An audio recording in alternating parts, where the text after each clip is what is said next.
ou você faz as coisas, ou você não faz. Não existe um meio termo, sabe? Eu vou ver, quem sabe.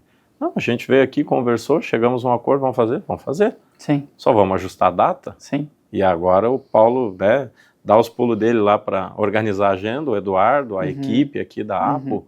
Pronto, a gente está fazendo. Sim. Né? Então, ou você quer e faz, ou você fica arrumando desculpas para não fazer. Perfeito. É. Perfeito. Sejam muito bem-vindos ao Universo Apo.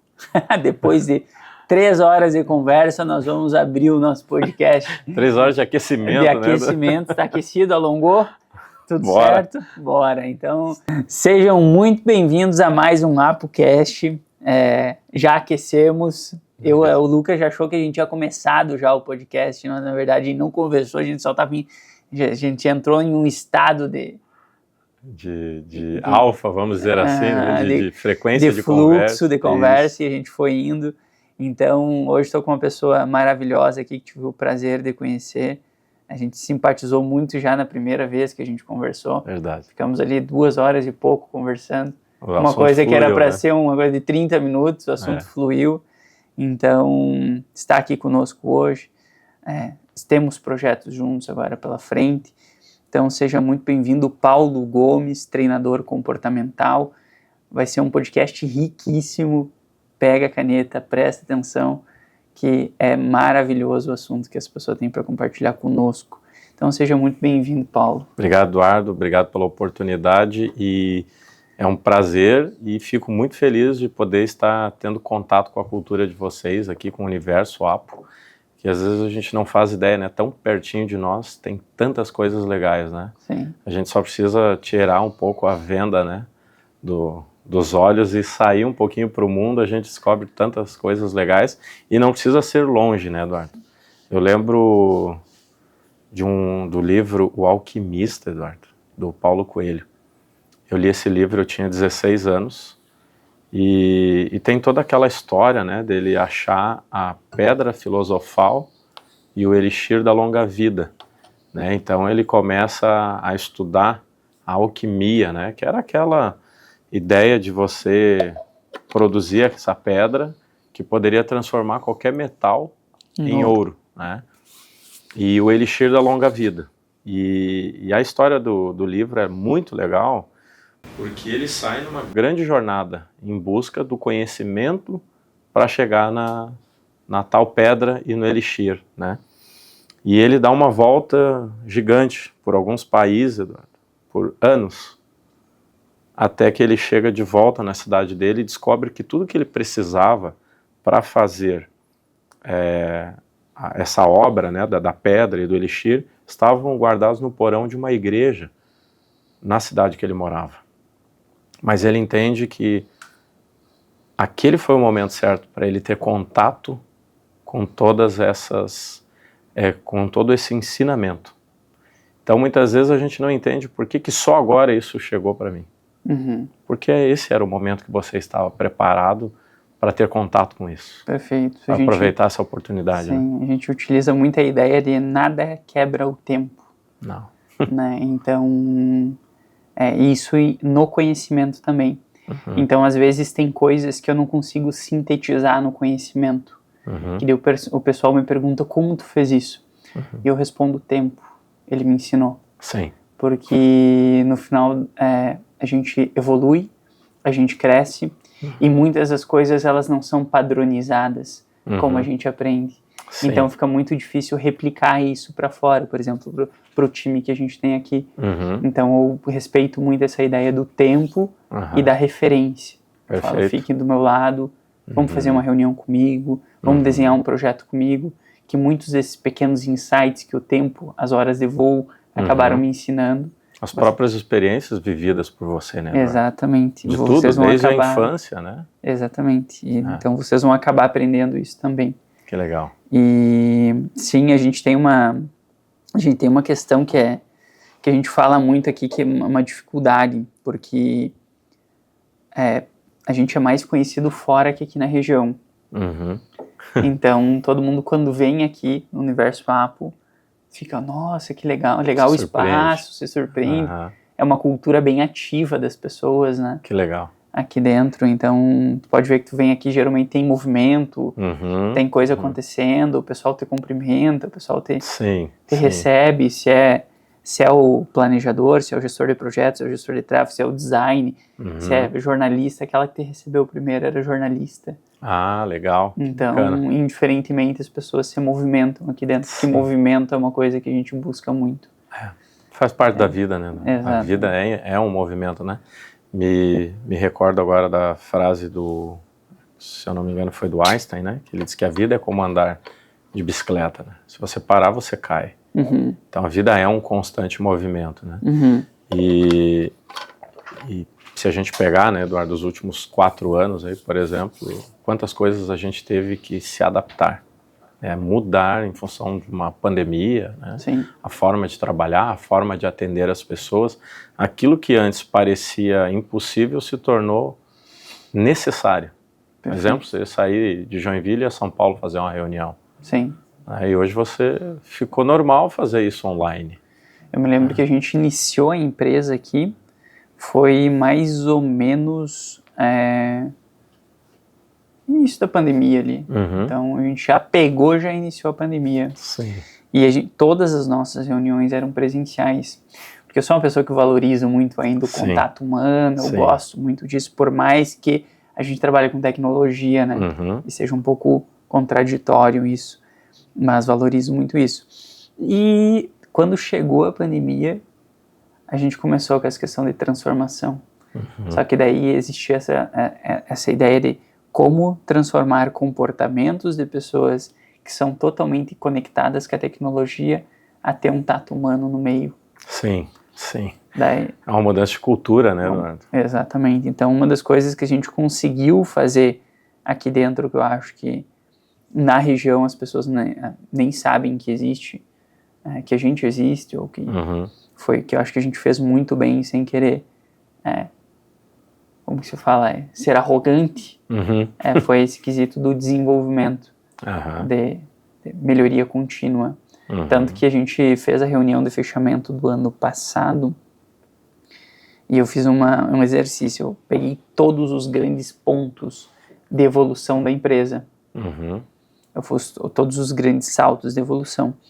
E eu falei, agora a gente vai fazer o quê? A gente vai olhar esses grandes saltos de evolução para a gente ver tudo que a gente consegue fazer em um ano, mas a gente não percebe. Porque geralmente a gente está tão associado àquilo ali. Inserido ao projeto, às ações, né? Exatamente.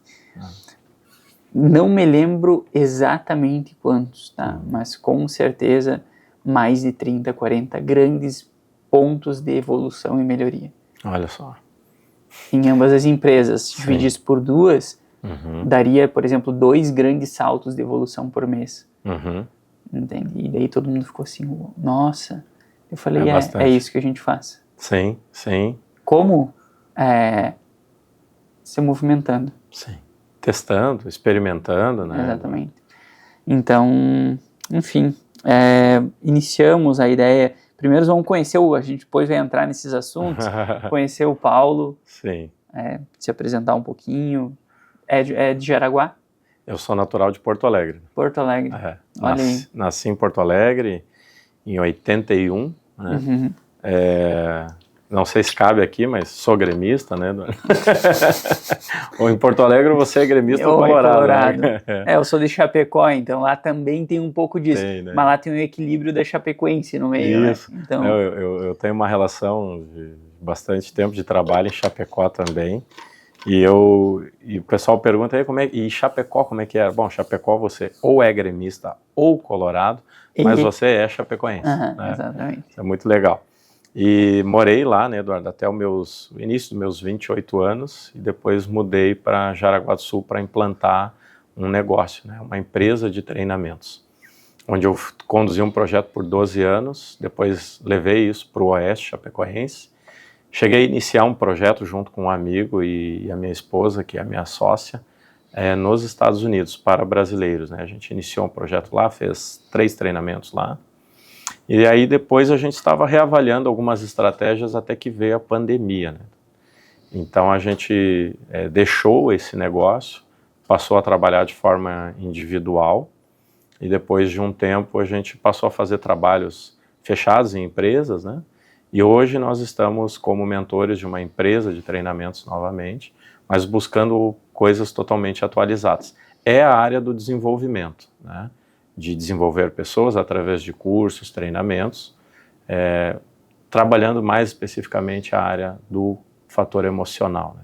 O campo emocional das pessoas, essa tomada de consciência sobre o comportamento e como isso influencia, né, nos resultados, nas decisões que a gente toma aí ao longo da nossa vida. O Paulo hoje está, né, com seus 42, é pai de 2 meninas e 1 menino, e casado há 20 anos, vou fazer esse ano, Eduardo.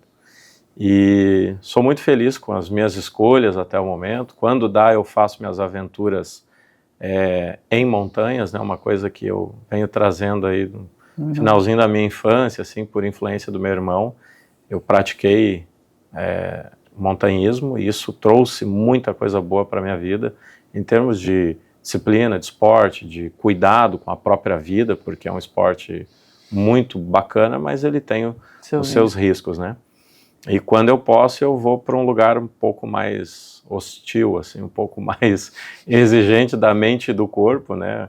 Um desses lugares já foi a Cordilheira dos Andes, na região do Aconcagua, né? Já estive lá 3 vezes.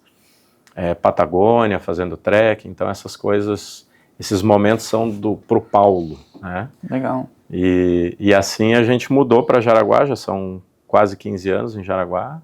Fomos ficando e hoje nos sentimos jaraguaenses. Legal, uma cidade muito boa, né? Gosto muito de lá. Uma cidade bonita, uma cidade limpa, uma cidade organizada. É exemplo, próspera, né? Segurança, né? Sim. Referência, acho que a nível Brasil em segurança, né? Teve alguns anos consecutivos, depois teve outras cidades que se destacaram, mas ano passado de novo voltou a se destacar como a cidade mais segura, né? Sim. A ideia que chama muita atenção no que tu faz, obviamente, é a PNL, né? Porque existe uma ideia de que todo mundo entende da PNL hoje em dia, quase que o coach, né? Eu vejo todo mundo falando um pouquinho da PNL, né? Sim. Você está inclinado um pouco para frente na reunião, logo você não sei o que, você está lateralizado, de perna cruzada para trás, você está dando brecha para outra pessoa vir um pouco mais, se sentir mais à vontade e tudo mais. Então, acredito que o que as pessoas entendem por PNL seja muito superficial, né? Então eu queria que tu explicasse o que é efetivamente a PNL e por que tu colocou ela como um principal ponto na questão dos treinamentos comportamentais. A minha primeira pergunta, na verdade, queria ser como posso utilizar a PNL para vender mais. Boa. Mas vamos passo a passo. Vamos passo a passo. Então é importante, Eduardo, a gente contar um pouquinho da história, né, da PNL, o princípio, porque ela conecta com o restante. Então, tinha um estudante lá chamado Richard Bandler, e ele estudava computação lógica, era um curso que existia início da década de 70, na Universidade da Califórnia, na cidade de Santa Cruz. E ele fazia também psicologia.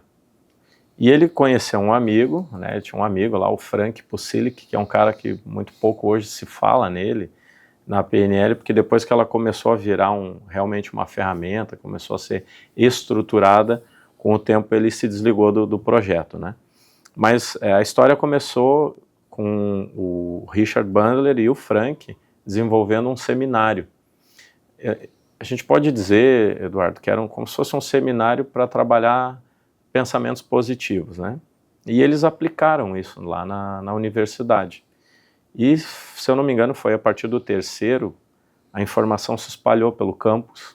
Isso chamou a atenção, inclusive, da reitoria, né? A coisa correu. E aí eles pediram para um cara chamado John Grinder, que ele já era professor e, na época, doutorando em linguística, para que ele assistisse o seminário. Ele assistiu, gostou muito do que ele viu, só que a visão do Bandler e do Frank Pusilic é que ele teria ido lá amando de alguma direção para acabar com os seminários deles, né? E ele disse, não, eu vim aqui a pedido do reitor, inclusive porque está chamando a atenção o que vocês estão fazendo de forma muito positiva. Aí eles acalmaram, né, quando ouviram isso.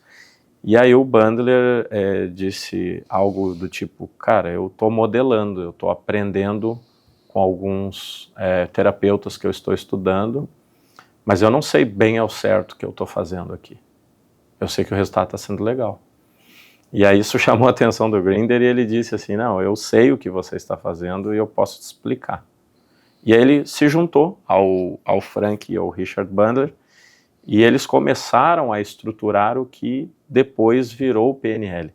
Só que isso, início da década de 70, nem era esse nome. Eles não tinham um nome ainda para a ferramenta, porque eles se basearam em 3 terapeutas americanos e um alemão. Um, inclusive, nem era terapeuta, ele era um antropólogo, né, que era o Gregory Bateson. Só que ele tinha um estudo valiosíssimo sobre como as pessoas se comportavam nos ambientes de acordo com a influência. Né, hoje a gente, né, o Freud deu um nome diferente para isso, que é o consciente coletivo, né, as coisas que a gente faz sem muito pensar, mas repete porque convive com isso, né? E aí eles, por alguns anos, estudando todo esse material, inclusive um hipnólogo que fez parte dessa construção, que é o Milton Erickson, e eles chegaram na tal estrutura. E aí eles, tá, mas e qual vai ser o nome disso? Né? E aí eles entenderam, Eduardo, que foi o primeiro ponto da PNL a ser estudado, a modelagem. A gente nasce e vai para dentro da casa dos nossos pais, ou enfim, seja lá a pessoa que nos educou, que nos cuidou, e quando pequeno ali a gente não sabe nada, Eduardo, e muito menos sabe que não sabe. Tá? Nós chamamos isso de um nível de aprendizado como inconsciente incompetente, mas eu estou registrando, eu estou vendo, ouvindo e sentindo tudo o que acontece ali. Na realidade isso já começa no período gestacional, né? Mas quando eu venho para o mundo e começo a ver as coisas, a ouvir, essa relação ela fica um pouco diferente. Então chega um momento, Eduardo, que a gente se encontra na fase adulta e nem sabe por qual motivo faz algumas coisas. Por qual motivo falamos daquele jeito. Eu tenho um exemplo, assim, eu não tive a presença do meu pai, né, Eduardo? Ele acabou falecendo um pouco antes de eu nascer. Mas tem pessoas que conviveram com ele e dizem, nossa, se você tivesse convivido com ele, você não seria tão parecido.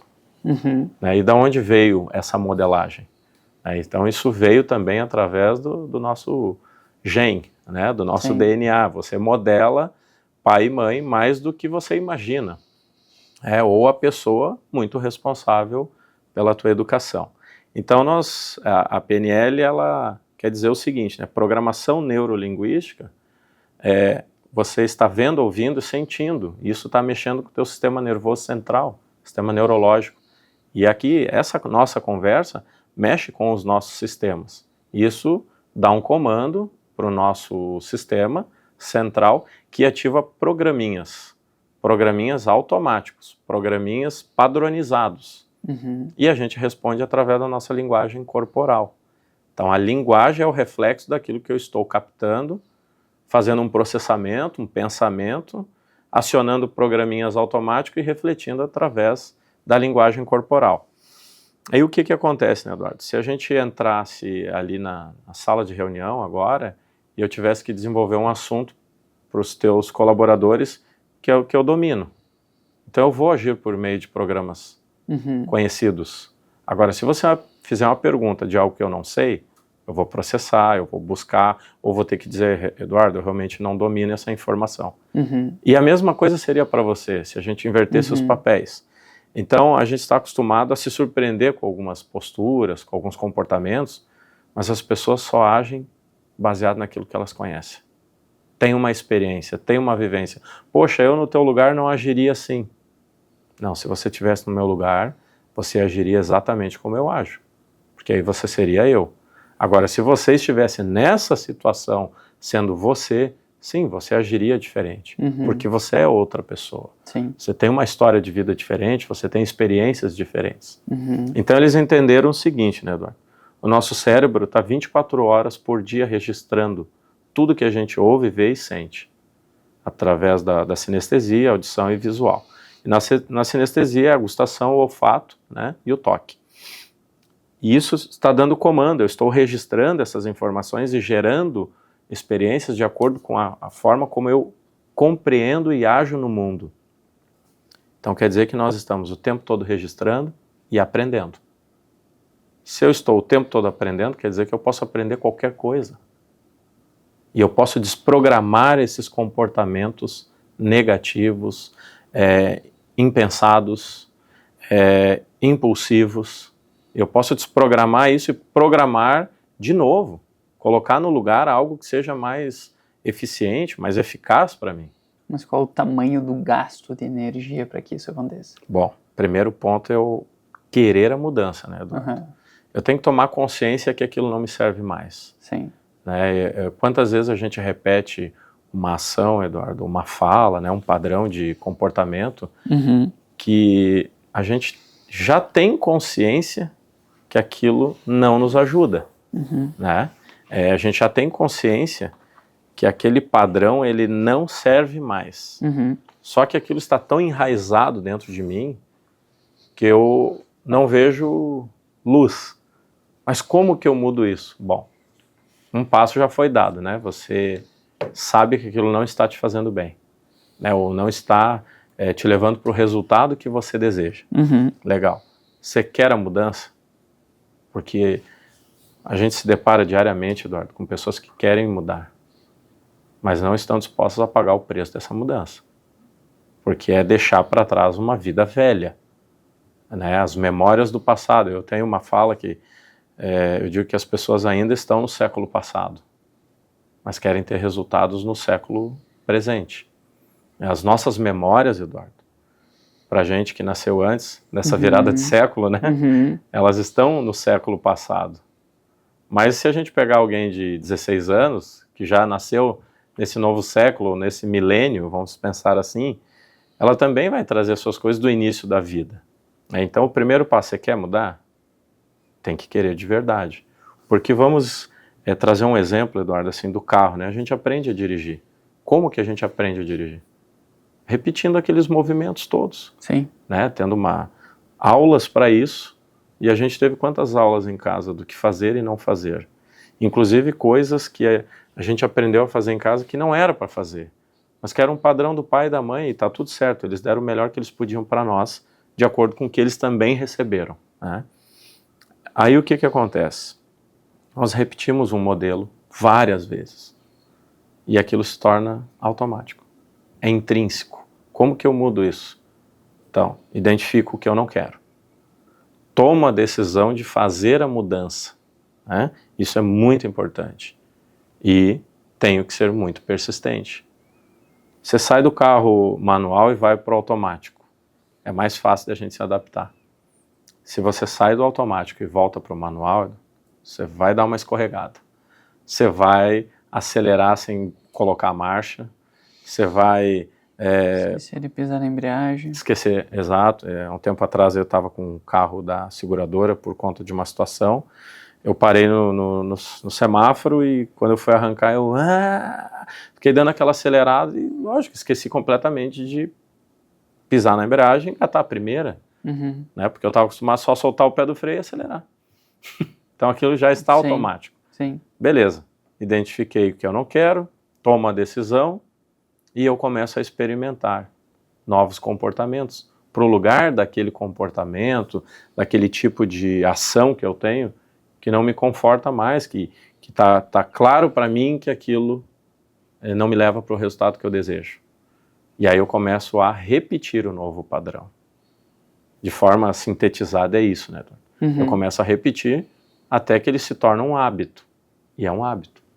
O jeito da gente falar, o jeito que a gente ouve as pessoas, o jeito que nós avaliamos os nossos critérios, nossos valores, nossas crenças, tudo isso é muito repetido por nós. Né? E aquilo que é repetido está inserido. E aí eles entenderam que esses modelos nos foram úteis, e talvez alguns são até hoje, né? Mas sistemicamente, né? Por que eu não desapego de um padrão que o meu pai, por exemplo, tinha e que hoje me afasta daquilo que seria melhor para mim. Inconscientemente, por honra, por amor, por respeito, todos nessa família são médicos, mas eu quero ser engenheiro. Aí você ouve na sua infância, você também será um grande médico. Quantas vezes você ouviu isso e aquilo passou a ser uma crença para você? Aí você se forma, porque toda a família era, mas não está feliz. E a falta de propósito, talvez, de te encontrar nesse outro modelo de mundo, de profissão, vai te deixando infeliz, triste, não realizado. Vai refletir na tua equipe médica, por exemplo, né? Vai refletir dentro da tua família. Essa ideia de trazer a luz primeiro, né? Ela é muito importante. Ela é bem importante. E uma das dificuldades que eu vejo trazendo para o mundo corporativo é que as pessoas, ao mesmo tempo que, por exemplo, empresários, a gente tem um problema de gestão no Brasil muito grande, né? Em conhecimento de gestão. Certo. Por isso a gente vê empresas destacando-se muito, empresas que não se destacam tanto. Só que aí a gente entra numa questão de que para que haja a mudança, para que a gente vá para esse novo patamar de gestão, a gente tem que trazer à luz algumas coisas. E muitas dessas coisas são negadas pelos próprios empresários. Entende? Porque, duas uma. Ou tu não consegue destravar, ou eu vim até aqui, como assim que eu vou ter que mudar agora? Entende? E eu vejo isso como uma grande dificuldade, porque, querendo ou não, a gente tem que trazer, eu vejo que o princípio da mudança é trazer para a luz algum problema que, né, que te incomoda, que eu não quero, como tu falou, isso não me pertence mais. Tudo bem, existiu até agora. Tudo bem, eu fui um gestor dessa forma até agora. Daqui para frente eu quero ser outro porque eu quero ser melhor. E eu vejo isso muito, por exemplo, eu uso o exemplo do pessoal aqui da empresa, que em algumas reuniões de fechamento eu falo, uma das coisas que eu tenho certeza é que o Eduardo daqui, final do ano que vem, não está pronto para gerenciar. O Eduardo de hoje não está pronto para gerenciar a empresa do final do ano que vem. Ele vai se construir. Exatamente, ele vai se construir. Dia a dia, né? Exatamente, só que como que eu trago para a luz e como que eu quebro isso, porque é uma quebra de um ego, uma quebra de paradigma, de crenças, de medos, e ao mesmo tempo tem outro agravante que temos que trocar o pneu, a roda da carroça com ela andando, né? Ao mesmo tempo que a gente está tendo queima de caixa, ao mesmo tempo que a gente as coisas estão acontecendo, eu vou me dar o desconforto da mudança, que quem sabe me gere uma curva negativa. Sim. Então, pode parecer um retrocesso, né, Eduardo? Pode parecer um retrocesso, e geralmente parece.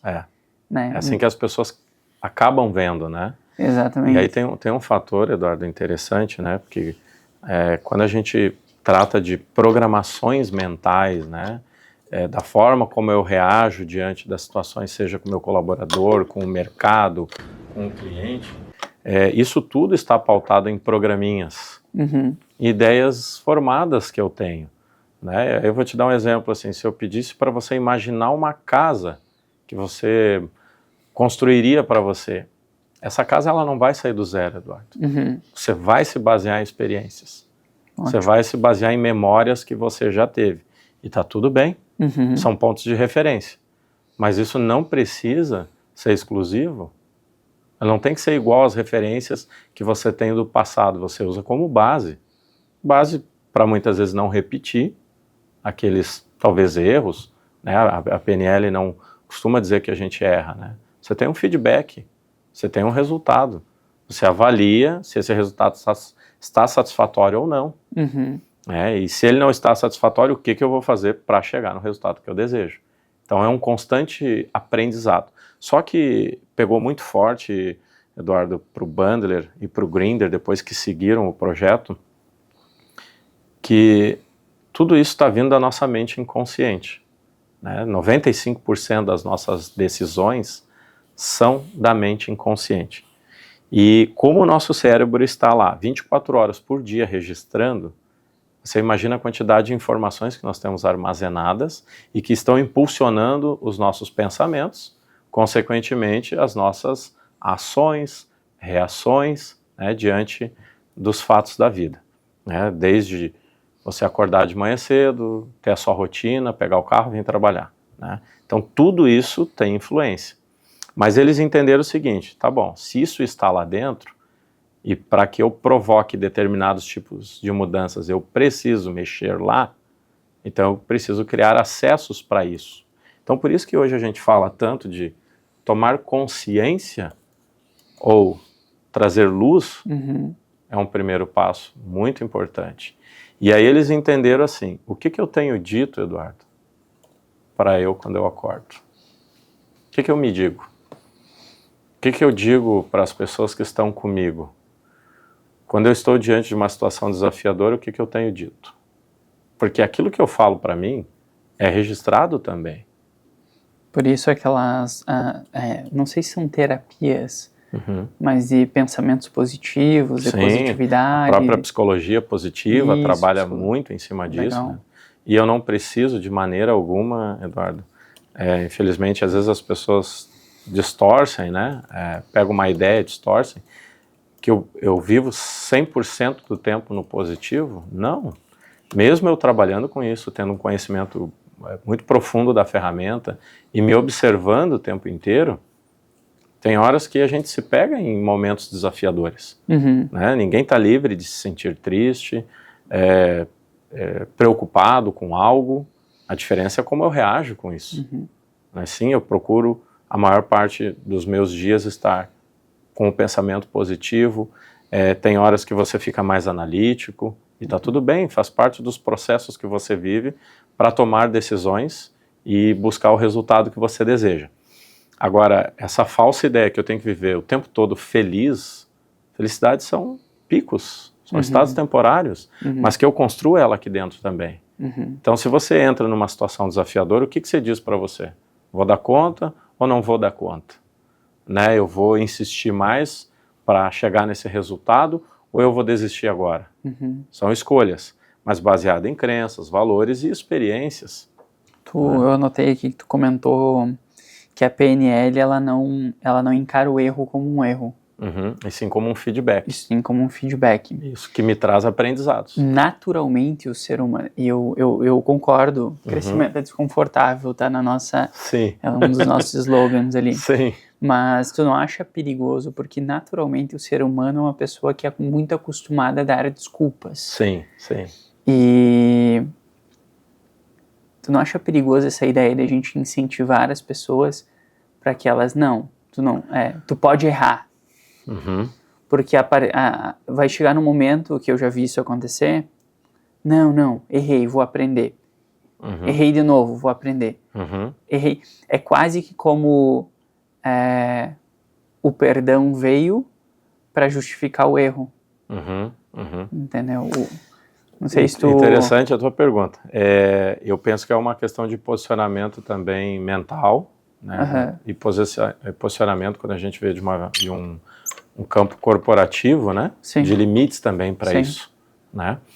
Porque quando a gente diz que a PNL ela é resultado. Se o resultado não foi satisfatório, eu recomeço. É uma água. Por favor. Eu recomeço. Então eu posso encarar aquilo como um erro e me sentir um derrotado, ou eu posso encarar aquilo como um resultado que não foi satisfatório e olhar para aquilo como aprendizado. Mas isso vai depender de como é cobrado, como é absorvido, né, como é debatido, às vezes até mesmo entre colaborador e gestor, para que aquilo não se torne um programinha de desculpas. Sim. Né? Ok, não chegamos no resultado. Qual o aprendizado que eu tiro disso? Então agora eu começo mais fortalecido. Mas do ponto de vista corporativo, né, Eduardo, isso também tem limites para a própria gestão. Né? Até que ponto você permite que a pessoa vai continuar não atingindo o resultado. Então eu vejo assim, eu passei por uma situação bastante desafiadora na montanha já. Foi um erro? Não, foi um resultado que eu tive lá. E a partir da escolha que eu faria, eu poderia ter é um agravo e talvez até óbito, se eu continuasse a insistir subindo, né? Talvez, se eu analisar pelo ponto de vista de erro, isso pode ter começado muito antes de eu estar lá, por alguma questão de saúde, de preparo físico, né? Mas eu posso olhar como aprendizado também por uma próxima? Posso. O que eu tenho que fazer de diferente para que isso não aconteça mais? Então você também pode ter o viés aí, Eduardo, da busca pela inovação contínua, né? O Thomas Edison, né? Eu sempre me questiono, né? Tem gente que fala que foram 1000 vezes, tem gente que fala que foram 10.000 vezes, que questionaram ele, né? Você errou 10.000 vezes para fazer a lâmpada? Ele disse, não, eu aprendi 10.000 vezes de como não fazer. Sim. Né? Na ressignificação, que é um tema muito utilizado na PNL, Eduardo, você não muda o fato passado, mas você pode mudar o significado, né? Isso é uma forma de se ressignificar e eu não ficar preso no erro. Porque quando eu estou dizendo que eu errei, qual é o comando que eu estou dando para a minha mente? Que eu estou sendo fracassado, que eu estou talvez entregando muito menos do que eu poderia, e eu estou numa zona de conforto. Tem muitas interpretações para o erro, mas eu posso olhar isso como um aprendizado para crescer. Então aí fica uma diferença, sabe? E essa questão de até aonde eu levo isso como um constante aprendizado e não como desculpa, tem muito do propósito daquela entrega, do trabalho e de como é a gestão da empresa. Tem empresas que têm um perfil muito rápido para tomar essas decisões e encerrar, né? Mas ainda assim eu posso proporcionar para aquela pessoa um aprendizado. Mas o perfil rápido, ele vem com a experiência. Com a experiência, com certeza. Porque provavelmente já teve um perfil lento. Sim, com o tempo, né, isso foi mudando. Eu vejo, a gente sempre gostou da ideia da melhoria contínua, de Kaizen, tanto que no início da empresa eu cometi vários, e hoje eu cometo vários erros, mas no início da empresa são muito mais expressivos, né? Sim. E alguns deles, a gente ficou a ser conhecido como uma empresa que não demitia. Entende? Porque existe muito essa questão do não, abraça um pouquinho, errou, acolhe. Beleza, vamos lá, damos o próximo passo. E isso acabou criando um bando de mimado. Né? E, se então, instalou esse programinha, né? Vamos pensar assim. Exatamente. E foi muito difícil quebrar isso. Entende? E a gente vê vestígios. Sim. Até hoje, talvez. Até hoje. Em pessoas que nunca tiveram contato com essas outras pessoas. E aí a gente começa a correlacionar a ideia de que sim, a empresa é um organismo comum, é uma pessoa gigante, composta por outras pequenas pessoas que se comunicam e transferem essa comunicação entre um e outro e tudo mais. Né? Sim, e se a gente avançar, né, Eduardo, vamos imaginar que as pessoas são células, né? Sim. E essas células, elas também se alimentam por energia. Então existe uma energia presente nessa grande pessoa que repetiu aquele padrão muitas vezes e isso ainda ele ressoa, né, dentro do universo Apo, vamos, né, usando como exemplo. Então tem um teste do biólogo, do Pavlov, né, onde ele tem, até se você buscar no YouTube, tem algumas animações mostrando sobre isso. Nós somos sugestionados, Eduardo, e não questionamos. E a PNL, ela vem com um padrão de linguagem também, porque ela, no fundo, ela é uma grande ferramenta de comunicação com o meu mundo interior, que é algo extremamente profundo, e como eu respondo ao meu mundo exterior, né? E esse teste do Pavlov, ele faz uma brincadeira dentro de uma jaula com 5 macacos, onde quando eles são colocados na jaula, tem um cacho de banana no alto dessa jaula como se fosse uma escada, né, um suporte lá para poder colocar as bananas lá. Cada vez que um macaco tenta subir no início do experimento, eles dão um jato de água muito forte no macaco que vai subir. E começa a ficar repetitivo aquilo. Passa-se o tempo todos os macacos que tentaram chegar nas bananas foram derrubados pelo jato d'água. Se depois de um tempo, o primeiro que tentou subir apanhou dos outros. Eles entenderam que subir lá para pegar a banana é jato d'água e aquilo não é confortável. Beleza. Depois de um tempo funcionando, todos eles estão sugestionados àquilo. Já está instalado essa cultura, esse programinha. Tira um e coloca um novo. Então, dos 5 viraram 4. Mas entrou o quinto, e o quinto não sabia disso. Ele foi tentar subir. Jato d'água pegou e ele apanhou. Foi tentar subir de novo, sem água, só apanhou. Daqui um pouco o que ele fez? Desistiu. Substituíram-se todos os macacos. E o procedimento sempre foi o mesmo inicialmente. Depois de 2 vezes substituídos, todos, nenhum mais subia. E toda vez que era colocado um novo, o novo apanhava. Mas os últimos que estavam ali não conheciam o jato d'água. E muito menos tinham tido contato com os primeiros. Mas entendiam que tinham que ter essa reação quando esse movimento iniciasse. Entende como é inconsciente isso? Então, assim, é uma energia presente, é uma cultura presente. E a gente vai repetindo aquilo que nos ensinam ou que existe nessa frequência sem questionar. Sim. Né? Mas quem disse que tem que ser assim? A gente vê em movimentos de massa, até movimentos, por exemplo, de Estado,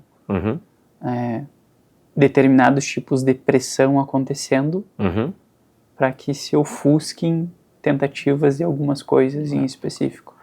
E na PNL a gente chama isso de cortina de fumaça, né? Você cria uma determinada situação para que outra não seja evidenciada, percebida. Se a gente olhar para o nosso cenário político, a gente vê isso acontecer o tempo inteiro, né?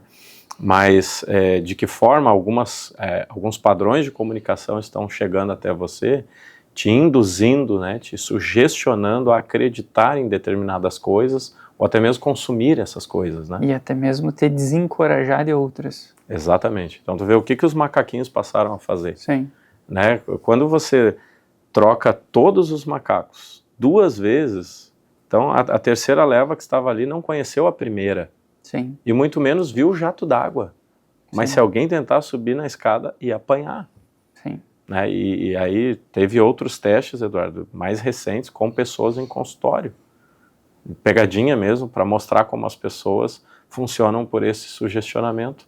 Né? A pessoa, não sei se aguardava por uma consulta ou uma entrevista, e cada vez que tocava a campainha, 3 levantavam. E aí aquele que chegou novo ali, o que está acontecendo? Aí lá pelas tantas ele começava a levantar também. E aí saía um, entrava mais uma pessoa nova. Saía um, entrava...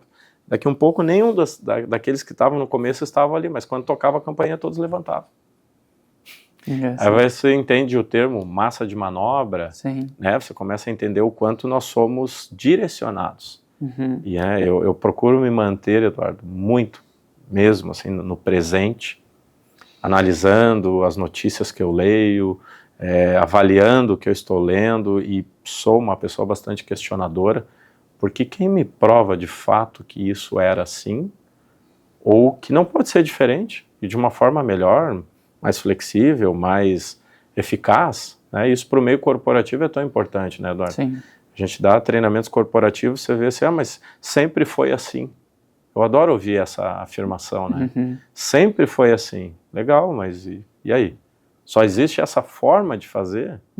E a PNL, ela te traz essa abertura, sabe, Eduardo? O que eu posso tornar melhor? O meu ambiente de trabalho, como eu vendo melhor, como eu como eu me comunico com os meus colaboradores para que eu tenha o melhor deles, né? Então, na ponta de todo o processo existe um ser humano que está 24 horas por dia se comunicando, Eduardo, com ele mesmo e com o mundo. A ideia, então, puxando, foi em 1970. Então, a ideia principal ali, que tu comentou antes, foi praticamente, a PNL surgiu de meios, onde as pessoas conviviam em grupos, E eles começaram a notar movimentos parecidos, repetidos, né, entre as pessoas. Os padrões, e melhora ou piora de algum estado? Isso. O Milton Erickson, que é o hipnólogo que foi modelado, e teve um momento que ele até se reuniu com o Bandler e o Grinder, ele teve uma poliomielite. Esse cara, ele chegou assim, ele teve por 2 vezes, ele chegou a se curar. Só que aquela expressão que a gente diz, né, Eduardo, vamos fazer desse limão uma limonada, o que ele fez na infância, quando ele tinha pólio? Ele tinha que ficar no mesmo lugar, né, ele tinha aquela paralisia. Então isso permitiu para ele observar seus irmãos e os pais. E ali ele começou a entender o quanto os irmãos repetiam o que os pais faziam. Ali começou a ter o princípio da modelagem, que depois foi estudado pelo Bandler e o Grinder. Existe uma fala que o Bandler para... Por isso eles correlacionam com a psicoterapia. Também. Assim, é um caminho, né?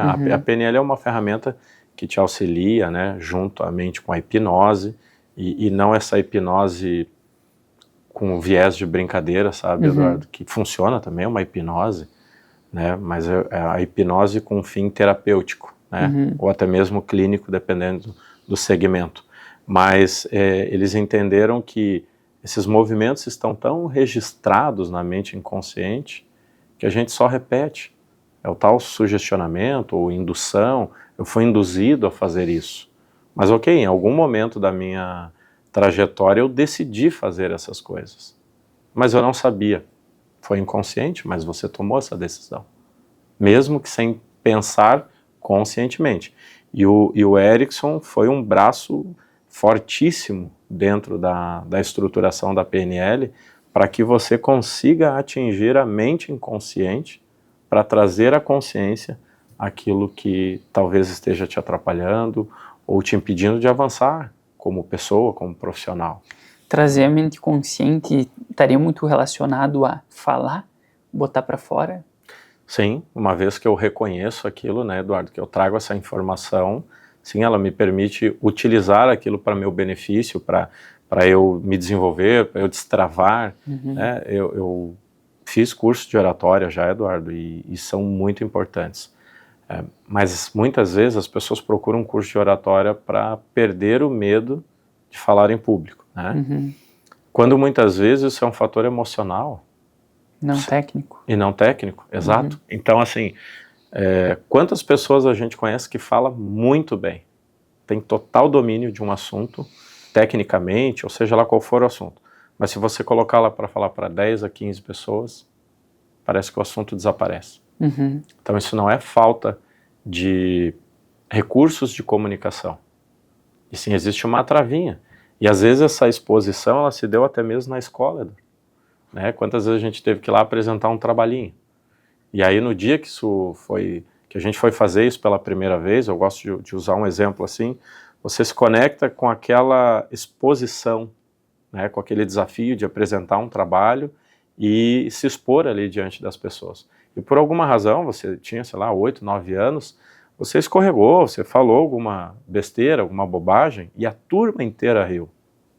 E dependendo de como foi a postura do professor naquela situação, você pode ter piorado aquilo para você. E não é julgando a postura do professor, né, Eduardo, e sim a forma como se sabia lidar com aquilo. Então o que você registrou naquele momento? Que falar em público é desafiador e te coloca numa situação de timidez, de vergonha, de chacota, exato. Então, registrou essa informação na minha mente. O que eu vou fazer cada vez que eu estiver diante do público? Ótimo. E engraçado que não é uma coisa dita. Não. É uma comunicação não verbal que ela sofreu naquele momento. Isso. Né? Por isso é interessante, porque a PNL fala em comunicação não verbal, né? Isso. Sim. Legal. E aí o que ocorre ali, Eduardo? Quando a gente volta, né, para o programinha, tá? Isso é o que foi instalado nesse dia. Mas poderia ter sido o inverso, né? Você falou bem, foi aplaudido, então qual é o registro que eu tenho e que você tem sobre isso? Se o meu registro foi o positivo, lá na fase adulta eu não vou sentir esse receio, porque a experiência que eu tenho foi positiva. Ok, mas independente se for positivo ou negativo, eu posso mudar. Sim. né? Se a experiência da pessoa foi negativa, você vai trabalhar ela em fatores emocionais para ela soltar isso. E aí que eu vejo uma coisa que me ajuda muito é colocar para fora, é falar. Sim. E falar daí linguagem verbal mesmo, né? Sim, sim. E traz até uma ideia de que, se eu não me engano, não sou um estudioso, digamos, dessa área, mas a paciente zero do Freud foi a Ana Oll, né? Se eu não me engano. E engraçado que o tratamento dela foi meio que um acaso, né? Isso. Que ela começou a falar enquanto ele preparava, se eu não me engano, o procedimento. E quando foi fazer o procedimento, percebeu que existia uma melhora nela. Um desabafo. Um desabafo. Sim. Legal, percebi que existia alguma coisa aqui. Não vou fazer o procedimento hoje. Volta outro dia. Vamos fazer outro dia. Próximo dia você repetiu a mesma coisa. Sim. Então, como as pessoas deixam de falar as coisas e como falar, às vezes, ajuda muito. Existem... Né? E aí ficam, só para concluir, aí ficam no ataque não verbal. Sim. Porque daí tu não fala, tu se fecha e naturalmente, quando tu tá fechado, tu se aproxima das pessoas, tu tá atacando elas. Né? Porque tu tá em uma posição de defesa ou defesa barra ataque, uma posição muito... fechada, né? Estou em discordância dessa tua fala ou dessa tua postura, da tua posição. Mundo que me cerca ali, né? Exato. Entendo. E é muito interessante, Eduardo, você ter comentado sobre isso, porque é o que muitas vezes está acontecendo no dia a dia com a maioria das pessoas. Elas vivem um excesso de futuro, né? Elas estão programadas para ir para o futuro e esquecem o presente, né? E essa ansiedade, ou seja depressão, tristeza, vai bloqueando a pessoa. E tem um pressuposto na PNL que diz: mente e corpo formam um só sistema e ambos se influenciam. Ou seja, aquilo que o corpo coloca para fora, Eduardo, seja através de uma doença, de uma dor, é um sinal de que você está guardando alguma coisa ali. E nós temos aí hoje Cristina Cairo no Brasil, né, que ela, acho que a primeira formação, se eu não me engano, dela é física e depois bióloga, se eu não estou enganado. E ela faz as relações das doenças no corpo com as causas emocionais. A minha esposa Verônica tem formação no método da Louise Hay. A Louise Hay é uma californiana que já faleceu, mas existem, né, assim, existe a escola, a Hay House, que forma treinadores, né, e facilitadores pelo mundo todo hoje. E o método da Louise Hay se baseia totalmente em autocura. Então, a PNL ela é um braço sensacional, Eduardo, para você entender como você funciona, aonde você acaba muitas vezes te impedindo, você mesmo se impedindo de avançar, como que é essa tua comunicação com o mundo exterior, como eu me posiciono, como eu extraio melhor das pessoas o próprio processo de comunicação dela, como eu vendo melhor, como eu educo melhor, como eu me relaciono com a minha esposa, com o trânsito, com a vida, sabe, de uma forma geral. E quando você vai avançando, tomando consciência disso tudo, você vê que o nosso corpo dá inúmeros sinais. E aí a Louise Hay fala de uma forma muito legal, como a minha esposa é facilitadora do método, todos os dias a gente está se ajudando. Recentemente nós iríamos para uma viagem de trabalho e o nosso filho mais novo, Davi, ele ouviu isso na mesa. Era um assunto, né, normal ali. O que ele fez na hora, Eduardo? Colocou as mãos no ouvido. A gente estranhou a ação dele naquela hora. Não sei o que ele não quer ouvir. No outro dia, aliás, durante a noite, ele se queixou de dor no ouvido. Mas ele não teve exposição nenhuma ao tempo, chuva, sol, frio, calor. Foi uma reação do corpo. O pai e a mãe falaram que vão viajar. Eu não quero ficar longe deles. Então, naturalmente, colocou as mãos no ouvido. Durante a noite ele teve dor no ouvido. Não seria no dia seguinte a viagem, né? Ela foi, eram 3 dias depois. Houveram conversas da nossa parte com ele, tranquilizando. Curou a dor de ouvido, sem remédio. O corpo dá sinais o tempo todo. Se a pessoa está com a garganta, Eduardo, dolorida, inflamada, o que você não está falando? O que você está guardando que está te machucando? Dores nos ombros, dores nas costas, excesso de responsabilidade. O ciático está ligado diretamente à tensão normalmente conectada ao dinheiro. Então, assim, são muitas informações entre essa mente consciente, inconsciente e o corpo, sinalizando. Né? Quando a gente fala da linguagem não verbal, que ela é bastante utilizada, Eduardo, na programação neurolinguística, só que hoje existem, né, estudos muito profundos, fora da PNL também, que evidenciam assim, microexpressões, né, os movimentos do corpo, olhou para lá por quê, olhou para cá por quê, né, se fechou por qual motivo. Só que isso tudo tem que ser muito bem estudado, interpretado, porque o simples movimento, a gente colocar os braços assim, nem sempre quer dizer que a pessoa está fechada. Né? Às vezes é uma posição de conforto para ela também. Dor. Isso. Parte posterior do ombro e quer se apoiar. Exatamente. Ou às vezes você está em pé diante da pessoa, você abre um pouco mais as suas pernas e se coloca numa posição assim, isso traz conforto. Eu mesmo tenho muito a postura de fazer isso aqui. Né? E eu sei que é uma análise, é uma forma de eu analisar aquilo que eu estou ouvindo. E não quer dizer que eu estou duvidando da pessoa. É a forma como eu processo. Né?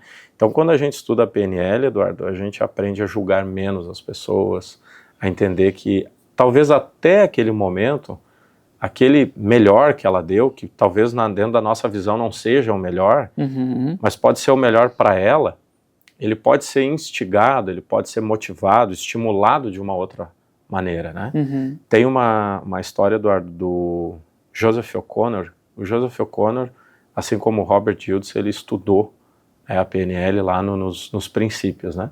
E eles são grandes autores, inclusive o próprio Robert Hughes, ele ainda dá curso de programação neurolinguística, porque ele foi da primeira turma que começou a estudar com o Grinder e o Bandler, né? Então ele dá curso lá em Santa Cruz, na Califórnia, né? Onde a PNL começou. Mas o O'Connor escreveu um livro, que é o Manual Prático de PNL, que é um livro que eu consulto bastante, e ele diz o seguinte, já no princípio do livro: o que é programação neurolinguística? Além de uma técnica que te ajuda a reprogramar teus pensamentos, a te colocar numa frequência melhor, né, de pensamento e, consequentemente, de ações, é o uso das palavras. Né? E aí ele escreveu uma metáfora, né, no início do livro dele, que ele diz assim: um menino de 8 anos chega na mãe e pergunta: mãe, o que é PNL? A mãe estava com uma função doméstica e tinha o avô lá na casa, né, o avô dele. Daí ele disse: vai lá, filho, e pergunta para o seu avô como que ele se sente neste momento. E aí o menino correu lá e perguntou: avô, como que você está? E ele disse assim: olha, eu estou com dor no joelho, estou com um pouco de dor no braço, uma dor no ombro aqui, e só falou de dores naquele momento, né? Aí o menino voltou, assim, confuso, né, com aquela fala e perguntou para a mãe: mãe, o avô só falou de dores, que ele está sentindo isso, aquilo e tal. Aí a mãe dele: ok, agora eu preciso que você faça uma nova pergunta para o seu avô. Pergunta se ele lembra alguma coisa que você fez engraçada. O menino voltou e o avô começou a falar: eu lembro do dia que você pegou a sua motoca, foi brincar, caiu, mas você caiu e deu risada, e começou a relatar fatos irônicos, né, engraçados. E começou a rir, e o menino rindo, porque ele também algumas coisas não lembrava que havia feito, e ele saiu de perto do avô, e o avô não comentou mais sobre dores. Só falou de coisas engraçadas, e as reações foram muito divertidas. Ele volta na mãe e diz: mãe, o avô reagiu assim, assim, assim, contando essas coisas. E a mãe disse assim: PNL é isso. É você utilizar as palavras para mudar o estado emocional das pessoas. Então, Eduardo, palavras direcionam, palavras bloqueiam, palavras abençoam, palavras amaldiçoam. Depende do que eu escolho usar. E a gente vem de uma sociedade hoje que está muito pautada ao negativo, ou ao excesso de motivação, que você tem que estar diariamente motivado. Eu concordo que você tem que estar, mas se algum dia isso não acontecer, tá tudo bem. Tem dias que são diferentes, né, Eduardo? Sim, tem um caso de um rapaz que trabalhava aqui. Uma vez chegou e perguntou para mim, Eduardo, mas... o que ele perguntou, Eduardo... não perguntou, desculpa, ele afirmou, hoje eu tô meio cansado. É o guri novo, né? Hoje eu só estou 40%. Falei, caraca, imagina nos dias bons, né? Onde é que estão 60, né? Eu falei, pô, hoje eu tô 10. Eu falei, eu tô 10, mas eu tô aqui me movimentando. Daí depois ele olhou pra mim e ficou pensando naquilo. Depois foi passando o tempo, a gente foi discutindo mais sobre isso. Eu falei, não é sobre estar 100% todo dia. Não. Tu sinceramente acha que eu construí, por exemplo, a empresa, eu construí tudo isso aqui estando 100% todo dia? Nem ferrando. Não. Eu construí só porque eu não parei. Exatamente. Sobre constância, né? Exatamente. Então, vejo essa ideia de que existe uma sociedade, existem empresas, vamos trazer para o contexto de empresa, existem empresas machucadas porque existe uma gestão machucada. Sim, sim. Né? E acaba a gestão machucada com uma sociedade machucada que acaba completando, né? O quadro desse ser como um todo. Quando dois débeis se juntam, vai dar merda, né? Sim, então, sim, não vai sair coisa boa. Não vai né? sair coisa boa. E da mesma forma acontece, eu vejo com as empresas. Sim. Existem pessoas que não se dão o benefício de se auto-questionar, de falar assim, realmente... Teve pessoas na minha vida que me ajudaram muito nisso.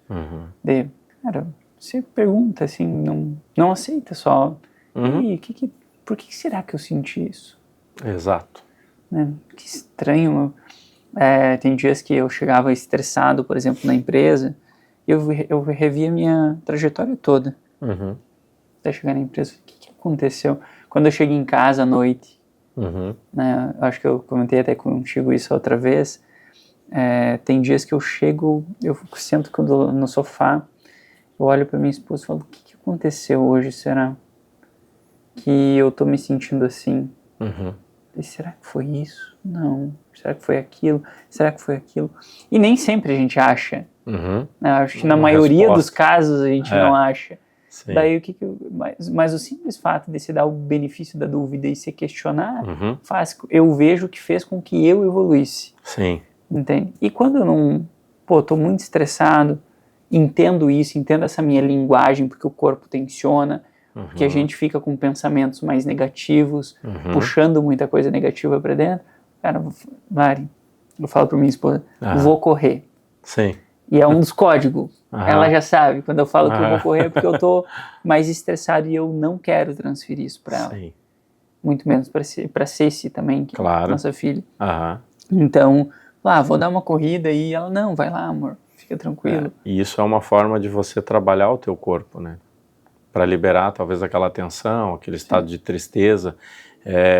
Aí onde entra com a ideia de corpo e mente. Exato. Né? Tu pega assim, Eduardo, pessoas às vezes que reclamam de dores constantemente com dores no joelho, nos pés, nas pernas em geral. O que pernas representam na nossa vida? Né? Nossa caminhada. Sim.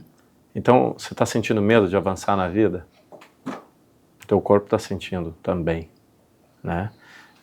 Por qual motivo eu não estou chegando naqueles resultados que eu desejei? Ok, eu preciso rever estratégia no campo estratégico, comportamental, mas eu preciso olhar para as minhas ações baseado em crenças, valores. Quantas empresas hoje, né, Eduardo, que vocês chegam para prestar um serviço que bloqueia pela crença do gestor, pelo CEO da empresa? Nunca foi assim, não vai ser assim. 90% das empresas. Exato. E é uma coisa que eu me cobro, sabe, Eduardo? Eu me observo. Eu preciso me observar o tempo todo. Porque eu sou o maior agente de mudanças da minha vida e sou o maior responsável por qualquer coisa que esteja acontecendo. Não adianta eu querer direcionar isso para alguém. É comigo. Então é uma crença, é um valor, é um critério, talvez, que eu esteja permitindo que ele fique mais alto ou mais valorizado do que essa ação aqui? Então, isso tudo, né, Eduardo, ele volta para o autoconhecimento. Semana passada eu estava dando uma aula de comunicação dentro de uma empresa e um dos gestores, participantes da aula, perguntou: Paulo, qual é o melhor caminho para se tornar um líder melhor? Eu falei, então, existem muitos caminhos legais. Sim. O que eu conheço é o autoconhecimento. Sim. Porque a gente vê assim ao longo da mudança, né, Eduardo, dos anos 80 para cá, se liderava de uma forma, né? Eu vejo dos anos 80 porque a nossa geração, eu nasci nos anos 80, né? Se a gente voltar mais no tempo ainda era muito diferente, mas daí na década de 90 você viu as empresas investirem muito em liderança, e até hoje, né? Mas muitas vezes o caminho dessa liderança ser construído começou muito mais por eu entender sobre os outros do que eu mesmo. E eu acho que isso, né, na minha visão, é o maior desafio. Porque do que adianta eu conhecer tanto dos outros se eu não estou conhecendo dos meus limites, né, das minhas limitações emocionais, né? E a própria inteligência emocional fala muito sobre isso, né? Você ter capacidade de fazer gestão das suas emoções. Quando a gente falou no começo ali sobre gerenciar as emoções. O que é um gerenciamento, né, Eduardo? Observar, delegar, avançar, recuar. Se eu sei os meus limites, talvez eu saiba o momento de dizer assim, eu não posso tomar essa decisão agora. Eu preciso avaliar outras coisas. E aí entra um tema muito importante, Eduardo, da PNL, que é a gente ser ecológico nas nossas decisões. Ser ecológico é trazer equilíbrio entre o que eu sinto, penso, faço com o meu sistema externo. Você pode tomar alguma decisão hoje que pode impactar todo o sistema APO. E isso pode ferir o sistema ou alavancar o sistema, depende da decisão. Assim como nós, pais dentro de casa, determinado tipo de decisão pode afetar fortemente a nossa família. Então essa decisão ela está pautada no quê? Se na maioria das vezes, Eduardo, as pessoas não estão se conhecendo. Então eu respondi para ele, para mim o melhor caminho de uma boa gestão, de uma boa liderança, além sim de técnicas, de estudos sobre os processos, né, de cada empresa, e também sim entender como o seu colaborador funciona, mas é sobre você. Quanto mais próximo, Eduardo, eu estou de mim, mais eu estou dos outros. Isso é uma coisa que eu levo para mim. Quanto mais eu me conheço, melhor eu reconheço as dificuldades e as potencialidades de quem está comigo. Perfeito. Eu vejo que, se eu olhar para trás, um dos principais pontos que fez a empresa que veio de mim evoluir não foi saber as respostas. Foi sempre se perguntar e sempre 1%. Nunca a ideia de exigir demais ou nunca a ideia de exigir de menos. Né? Porque também tem aquele equilíbrio de que não se exija demais e as pessoas param de se movimentar. Né? Então é uma linha bem tênue entre não exigir demais, mas querer e se acomodar e não evoluir. Exato. Então sempre houve esse autoquestionamento. E acredito que sim, foi um dos pontos de maior evolução na empresa, foi a questão do autoconhecimento, que é uma coisa que eu vejo pouquíssimo dentro das empresas.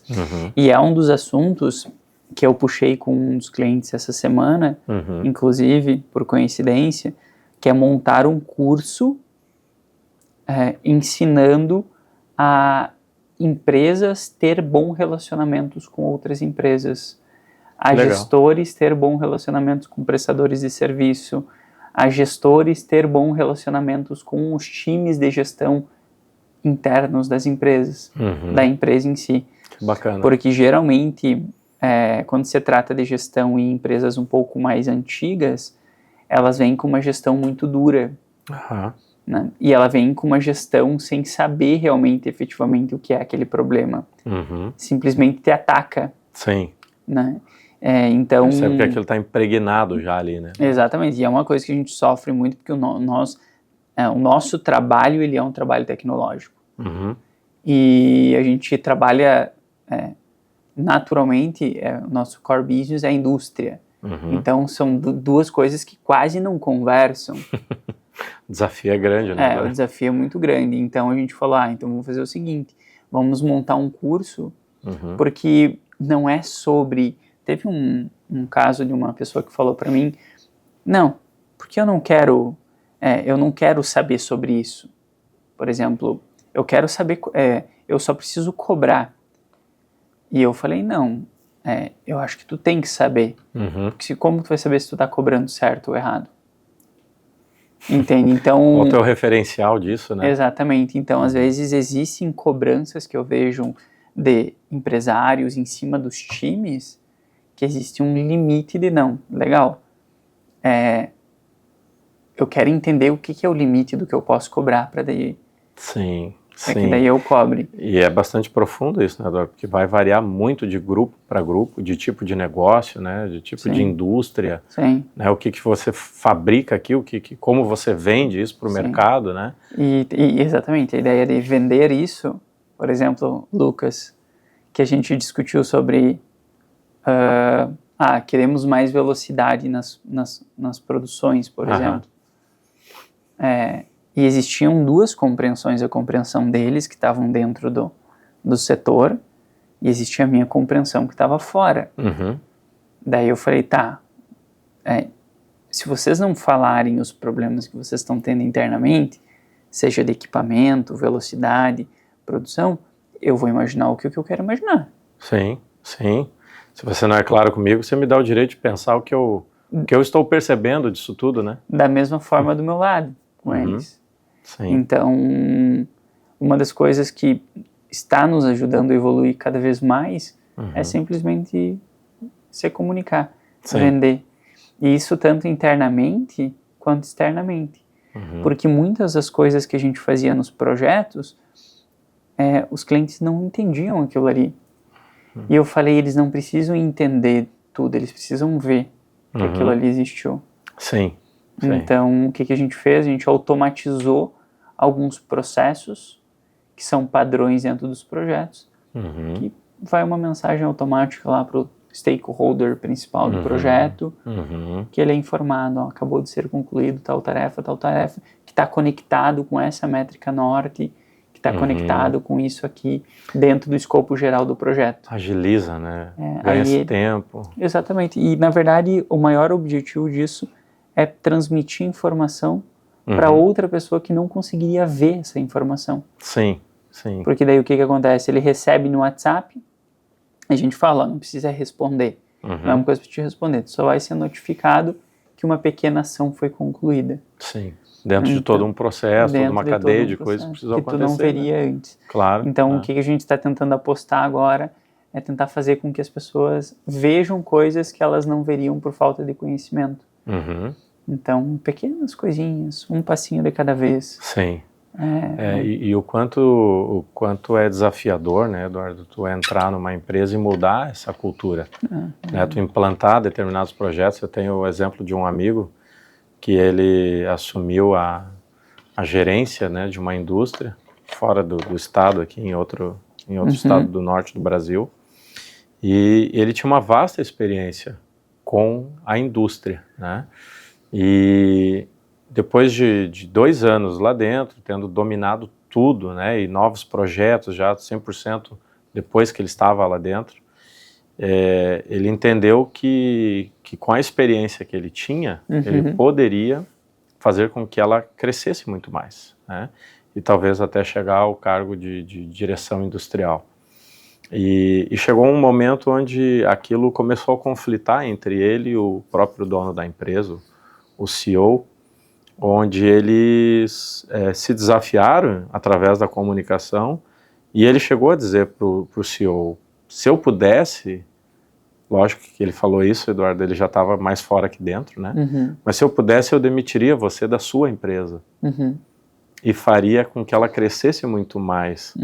E ela não está crescendo porque você traz com você padrões que precisam ser melhorados, mudados. E aí o dono da empresa respondeu para ele dizendo, mas você não é o dono, você não tem como me demitir e você não pode dizer que eu estou errado, porque eu cheguei até aqui fazendo desse jeito. Aí também houve uma disputa interessante, Sim. que na PNL a gente dá o nome para isso de mapa de mundo. Né? O nosso mapa, Eduardo, ele se forma por crenças, valores, princípios e experiências. Então, como que tu vai dizer para um empresário que saiu de uma garagem e construiu um patrimônio na época de 56 milhões de reais, que ele estava errado? Na percepção dele, ele não está errado. Está tudo certo, porque ele continuou crescendo. Mas aí entra parte do universo APO, né, Eduardo, de mostrar assim, ok, legal, funcionou muito bem até aqui. Ou talvez não tão bem, ainda assim, cresceu, mas eu posso te ofertar ferramentas melhores. É que o bem, ele é relativo, né? Bem a que ponto, né, Eduardo? Bem comparado a quê, né? Sim. E é interessante isso. Você vai trabalhar a mente, né, da pessoa. Perfeito. E aí nós voltamos para o autoconhecimento, né, Eduardo? Sim. E esse amigo, ele deixou essa empresa, né, seguiu o caminho dele, a empresa está muito bem, continuou crescendo, mas ela realmente avançou depois que outra pessoa assumiu a direção. E engraçado que os padrões, eles se repetem. Sim. Porque aí a gente fala... Independente do ramo, do estado, ramo, né? Os padrões até mesmo do país, né? O que acontece? Aconteceu 2 casos ultimamente, uns 6, 8 meses nessa safra, né? Aconteceu 2 casos de clientes que entraram e por nível de parceria, não, pô, vamos lá e tudo mais, furaram o processo inicial.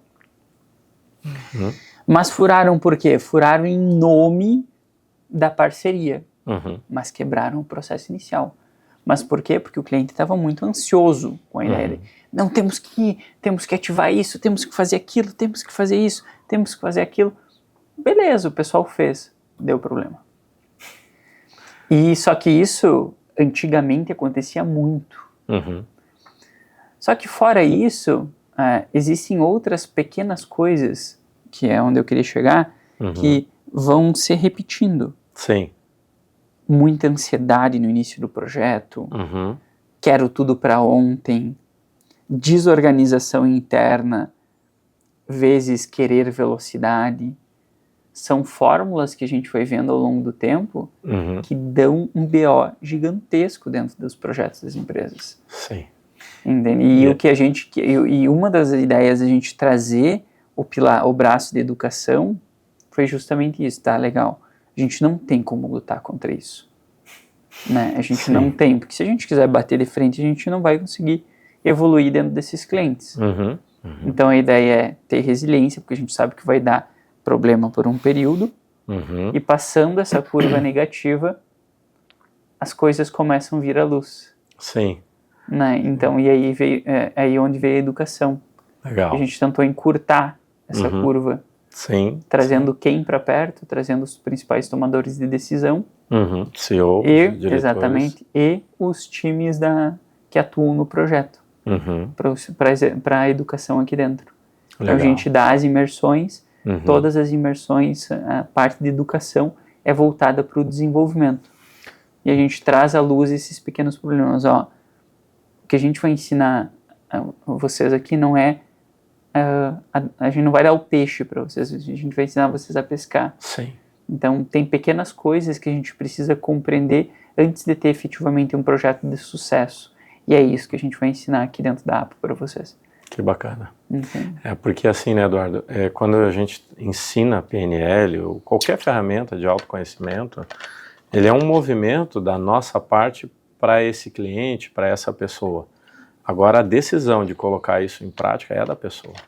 Então, eu estou te ensinando a pescar, mas o movimento da pesca ele tem que ser teu. Sim. Né? Você vai ter que experimentar esse novo comportamento e aí entra um passo assim, fundamental, Eduardo, que dentro da PNL a gente estuda muito a linguagem de Milton Erickson, que é esse hipnólogo que fez parte da estruturação, que foi muito estudado, né?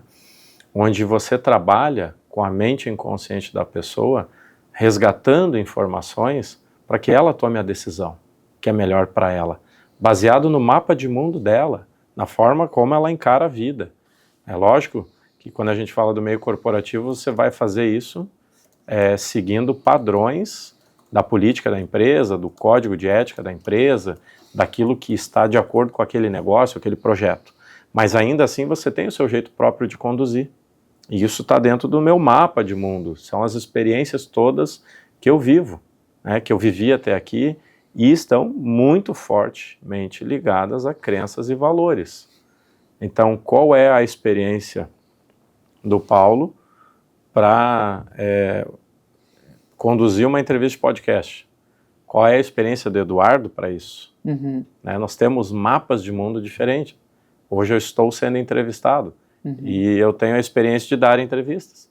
O Eduardo tem a experiência de dar entrevista, mas também de entrevistar, porque isso já faz parte, né, da tua rotina de trabalho. Legal? Então, o meu mapa aqui dentro dos podcasts vai aumentar, que agora eu estou vivendo essa experiência novamente. Legal. E quando eu trago isso para o dia a dia, né, Eduardo? Como é que eu vou exigir que uma pessoa, e aí entra a calibragem dentro da PNL, que é essa leitura corporal, essa observação do padrão de comunicação da pessoa, como que entra isso dentro de um colaborador, como que você faz ele se colocar diante de uma situação onde ele vai te surpreender? Porque ele tem uma experiência de vida. Então eu não sei se essa experiência vai ser suficiente para que ele dê conta dessa tarefa. Perfeito. Mas ok, ele vai ser treinado, ele vai ser ensinado, ele vai ter um tempo para isso. Ótimo. Mas muitas vezes a empresa não está preparada para isso. Ela não treina. Ela não conduz. Mas daí a empresa se prepara primeiro, porque eu vejo o não preparo e o entendimento de que existe uma preparação como uma desculpa também. Também acontece muito, né? Não, só quando eu estiver preparado. Mas quando você vai estar preparado? Porque às vezes você precisa ir, mesmo não se sentindo totalmente preparado, começar a experimentar, né, literalmente a experienciar isso.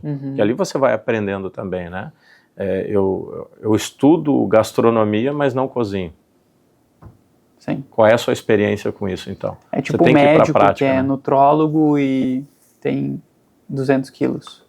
Exato, tem uma incongruência, né? A gente Sim. usa muito esse termo na programação neurolinguística.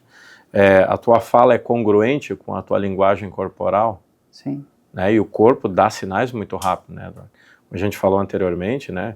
O receptor da mensagem tende a prestar muita atenção na linguagem corporal, mesmo que ele não tenha conhecimento sobre isso, né? Ou seja, é uma ação inconsciente quando a fala não conversa com o corpo.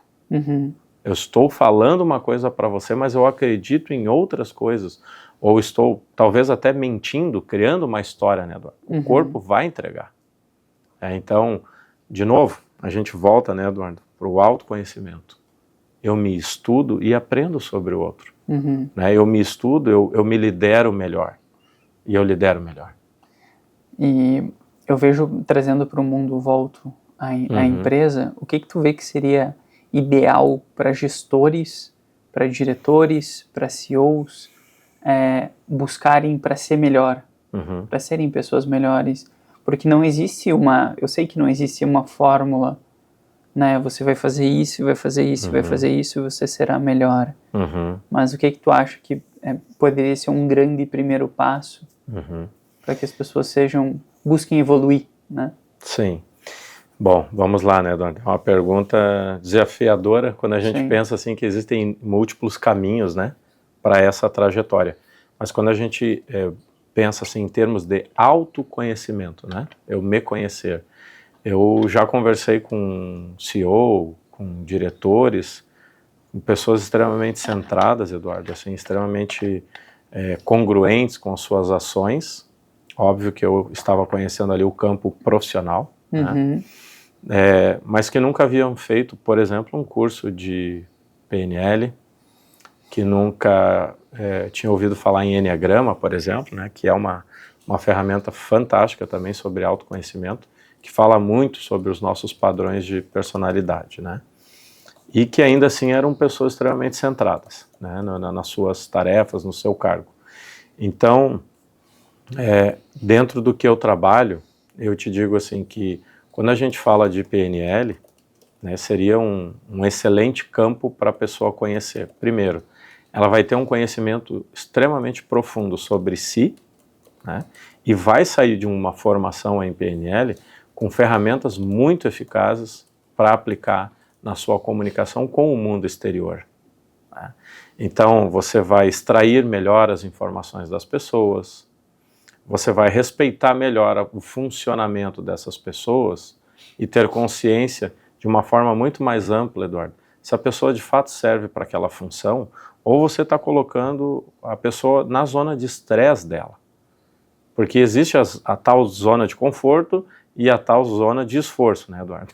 Se fala muito nisso. Sim. Mas quando você coloca a pessoa na zona de estresse, você pode levar a um nível que não vai ser saudável para a tua empresa, nem para talvez os projetos que aquela pessoa esteja conduzindo. Mas o ideal seria que ela estivesse nessa zona de esforço. Isso.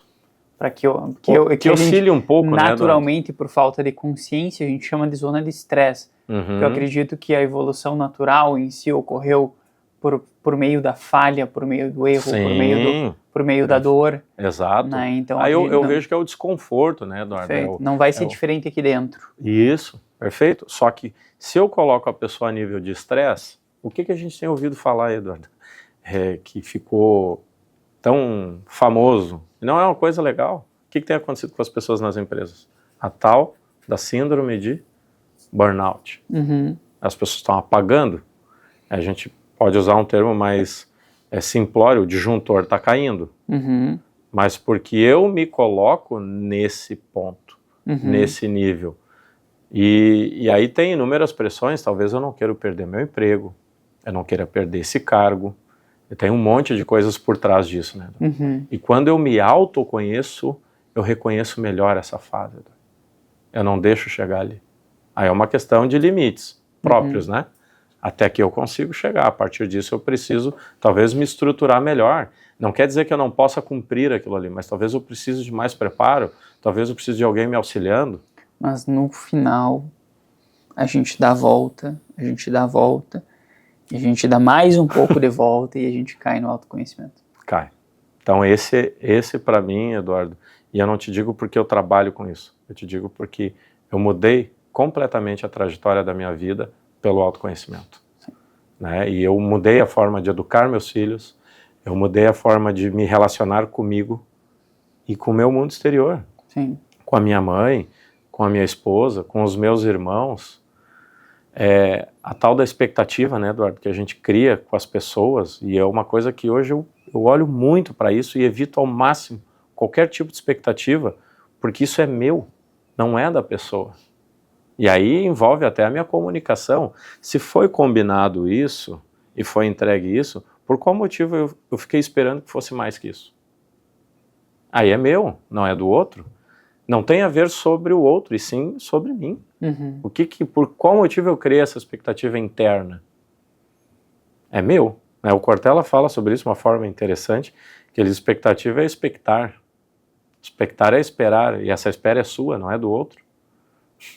Só que muitas vezes, por carência, Eduardo, as pessoas ficam expectando porque querem ser surpreendidas. Elas querem ser surpreendidas, acarinhadas, né? É uma carência, e aí eu quero receber algo que eu não disse. Não é melhor chegar para tua esposa, Eduardo, e dizer exatamente o que você está sentindo? Mesmo que você não saiba exatamente, vocês têm lá o código de vocês já. Vou dar uma corrida. Porque nem eu sei exatamente o que eu estou sentindo. Sim. Mas tem alguma coisa dentro de mim que não está legal. Perfeito. E vocês desenvolveram isso. Isso é ótimo para a relação. Assim como eu tenho com a minha esposa, dizer assim: tem alguma coisa entalada aqui hoje. Eu preciso, não sei, desabafar, correr, pedalar, sair de carro sozinho e ouvir uma música bem alto. Isso é autoconhecimento. Né? Sim. Vamos dividir um vinho aqui e talvez através desse vinho alivie. A gente tem uma definição a gente se encaminhando para o final. Tem uma, não sei se você ouviu falar não sei se não é uma teoria, é um movimento que os gregos faziam sobre definições de estratégias, digamos assim. que eles buscavam discutir uma estratégia em grupo, eles discutiam abertamente sobre essa estratégia e depois eles se embriagavam de vinho. Eles discutiam novamente sobre essa estratégia.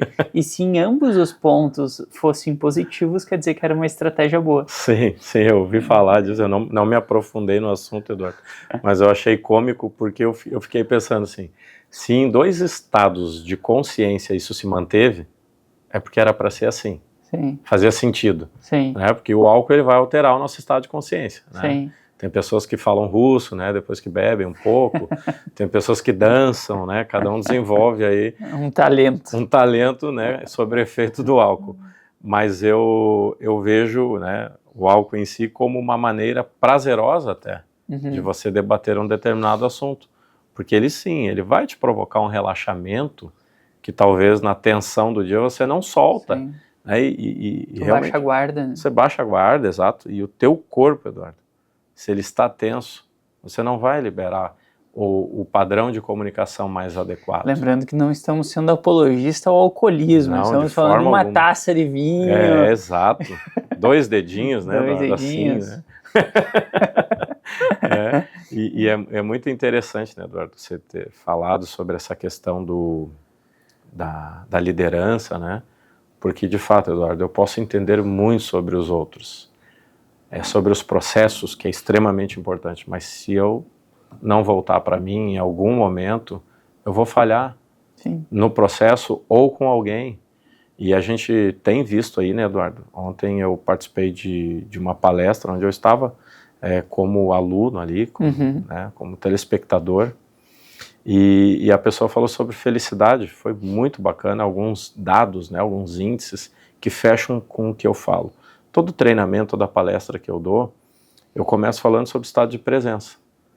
Quando eu falo sobre isso, é de fato algo que eu entrego ali, Eduardo, porque faz muito sentido para mim e mudou a minha vida. Mas eu também quero que aquele aluno esteja ali comigo para ele aprender. Porque se ele não estiver presente realmente, quantas informações que eu estou passando ele vai perder. Né? Então, existe uma mandala, né, um slide onde eu represento assim, a palavra agora, ou presente, porque as coisas não acontecem em outro lugar, Eduardo, a não ser no presente. Você pode cocriar, você pode imaginar o seu futuro, isso é ótimo, né? Você está dando comandos para a sua mente, para o seu corpo, para uma frequência de energia para cocriar aquilo que você deseja, e é perfeito. Agora, quanto tempo você passa no futuro? E é o que a gente tem visto aí, Eduardo. As pessoas ficam muito mais no futuro do que no presente. E o que gera o excesso de futuro, né, Eduardo? Morre antes do tiro. Morre antes do tiro, vive ansioso. Sim. E assim, não vive o agora. Né? E aí, assim, vamos para outro ponto, né, Eduardo? Se eu estou demais no passado, eu também estou perdendo o presente. Aí eu estou me lamentando de não estar vivendo aquilo de novo, ou aquele momento. Já foi. E até porque se você viveu aquilo e foi bom, você tem saudades daquilo, em algum momento você construiu aquele momento no presente. Ele não foi construído no passado nem no futuro, é agora. Ou tu direciona demais a tua energia para os outros, ou até mesmo só para você. Se você pensar futuro, passado, agora, eu, os outros, é normal a gente transitar aí. Sim. Só tem que ter equilíbrio, né? Acho que poderia ter começado o podcast falando que, sim, olhando para mim como Eduardo, um dos principais pontos de evolução. Tu cresceu, a empresa chegou ao tamanho que vocês estão. Por quê? Porque vocês venderam bem? Não. Porque vocês foram bom em processo? A gente é bom em processo. Não. Porque a gente não era lá no início. Sim. Porque vocês foram bons em desenvolver produto? Não, porque o nosso produto no início era um produto de início. Sim. Como toda empresa, né? De acordo com a experiência que vocês tinham naquele momento. Exato. O único motivo que fez com que a gente evoluísse foi autoconhecimento. Entende? De eu olhar para mim mesmo e entender que sim, eu cometeria erros e isso não podia me paralisar. Sim. Eu teria que continuar me movimentando, mas me movimentando em prol de buscar pequenas coisas que eu não sabia. Perfeito. Que aí entra a frase que eu inicio todas as palestras, imersões que eu dou, que é nunca exclua uma coisa por não fazer sentido no momento para você. Uhum. Talvez naquele momento não faça sentido, né, Eduardo? Exatamente. Mas não quer dizer que ali na frente não venha se conectar ao projeto, ou, enfim, aquele momento de vida, né? Exatamente. Quantas vezes as pessoas passam por treinamentos, Eduardo, e dizem assim, nossa, por que eu não busquei isso antes? Uhum. Eu volto à história do que a gente conversou antes do alquimista. Ele precisou percorrer toda uma jornada para quando ele chegasse lá no porão da igreja, onde tinha tudo que ele precisava para desenvolver a pedra filosofal e o elixir da longa vida, que preparou ele, que amadureceu ele para aquele momento. Sim. Se ele chegasse antes, ele não teria aproveitado bem. Sim. E aí cada um dá uma interpretação para isso, né, Eduardo? É o universo, é a jornada, é Deus, né? E de maneira alguma aqui a gente quer interferir na fé ou na religião de cada um, mas é como cada um vê, né? E tá tudo bem, cada um tem a sua forma de buscar uma interpretação para isso. Perfeito. Né? A gente volta aí para o mapa de mundo da pessoa. Perfeito. Né? E uma coisa, né, Eduardo, que a gente percebe que afasta muito as pessoas do autoconhecimento é a comparação. Como as pessoas se comparam, né? Através da rede social, através dos bens que a outra pessoa tem ou adquiriu.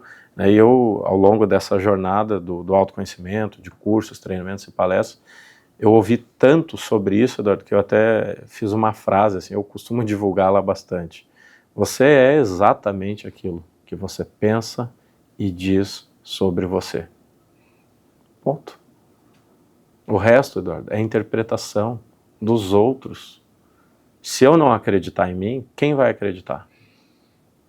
Eu posso ter a motivação dos meus filhos, da minha esposa, dos meus subordinados, ou até mesmo de um gestor meu, tá tudo certo. Isso é extra. Se não está claro comigo, Eduardo. Eu vou colocar uma vírgula e um final. Você é exatamente aquilo que você pensa e diz sobre você. Vírgula, para você. Para você. Ótimo, né? Perfeito. Porque o que a gente diz para os outros... Diz sobre nós? Não, na verdade, eu no sentido de o que a gente diz para os outros, por exemplo, o que eu estou falando para você, na maioria das vezes é o que eu quero que você veja. Perfeito. E não o que eu sou. Então, mas o que eu digo para mim internamente é a verdade. E é a verdade para você, né? E é a verdade para mim. Exato. Então, é muito difícil que as pessoas tenham essa verdade ao dizer alguma coisa para os outros. Na mesma intensidade com que tem que dizer a verdade para si mesmo, né? Tem um pressuposto, Eduardo, da PNL que é muito interessante, assim, ele faz assim com a nossa mente. As pessoas respondem à experiência e não à realidade em si. Porque o que é real para cada um de nós? Sim, perfeito. Qual a interpretação que eu dou para aquilo que é real? Então eu respondo às situações de acordo com a minha experiência. E de repente eu enxergo algo ali que é real para mim, mas você não percebe desse jeito. Sim. Então o que eu procuro fazer com o autoconhecimento? A gente amplia a visão, a percepção das pessoas. Você vê melhor, você ouve melhor, você sente melhor, né? E aí você questiona mais os fatos, buscando alternativas e não degradar os fatos, não diminuir, com a intenção de possibilitar que aquilo fique melhor. Perfeito. E para a gente encerrar, fazer uma pergunta que eu não sei se já te fizeram. Qual a correlação que tu vê de PNL e tecnologia? E quais os riscos, né? Porque eu vejo que a tecnologia afasta as pessoas e afastando as pessoas, a boa prática da PNL acaba não sendo aplicada. Sim. Interessante, não me fizeram, Eduardo, até hoje.